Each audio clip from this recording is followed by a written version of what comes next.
এবার ফ্রান্সে অনুষ্ঠিত G7 সম্মেলনে গিয়ে মজা করে মন্তব্য করতে গিয়ে বেশ আলোচনার মুখে পড়েছেন মার্কিন প্রেসিডেন্ট ডোনাল্ড ট্রাম্প।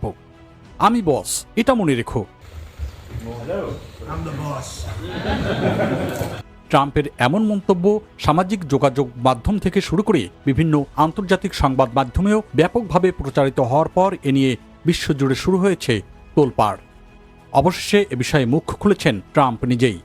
তিনি দাবি করেছেন পুরো বিষয়টি ছিল নিছক রসিকতা এবং কাউকে ছোট করার উদ্দেশ্যে তিনি এমন মন্তব্য করেননি। একই সঙ্গে ট্রাম্প তার প্রশাসনের শক্তি, বৈশ্বিক প্রভাব এবং G7 সম্মেলনে যুক্তরাষ্ট্রের প্রভাবশালী অবস্থানের কথাও তুলে ধরেছেন।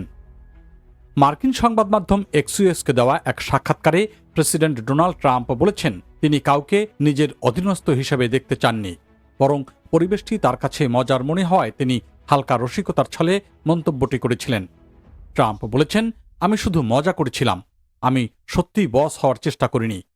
তার ভাষায় বিশাল একটি টেবিলে G7 সদস্য দেশগুলোর নেতারা বসেছিলেন। সেখানে প্রবেশ করে তিনি পরিস্থিতিকে কিছুটা হাস্যরসের সঙ্গে দেখেছিলেন। ট্রাম্প বলেছেন, টেবিলটি প্রায় 30 জনের জন্য প্রস্তুত করা হলেও সেখানে মাত্র 7 জন বিশ্ব নেতা বসেছিলেন। তাদের দেখে তিনি হেসে বলেছেন, আমি বস, আর এটা তোমরা মনে রাখবে। তিনি বলেছেন, এ নিয়ে বিশ্বজুড়ে এত আলোচনা হবে তা ভাবিনি। তার ভাষায়, এটা সারা পৃথিবীতে ছড়িয়ে পড়েছে। আমি বিশ্বাসই করতে পারছি না এমন ঘটবে। আমি শুধু একটু মজার চেষ্টা করেছিলাম। সাক্ষাৎকারে প্রেসিডেন্ট ডোনাল্ড ট্রাম্প তার দ্বিতীয় মেয়াদকে প্রথম মেয়াদের চেয়ে আরও শক্তিশালী বলে উল্লেখ করেছেন। তিনি বলেছেন, বর্তমানে এটি অত্যন্ত শক্তিশালী একটি প্রশাসন। এছাড়া G7 সম্মেলনকে তিনি খুবই প্রভাবশালী এবং সফল বলে বর্ণনা করেছেন। প্রিয় দর্শক, শুধু আমিই বস, এই কথা বলেই ক্ষান্ত হননি মার্কিন প্রেসিডেন্ট ডোনাল্ড ট্রাম্প।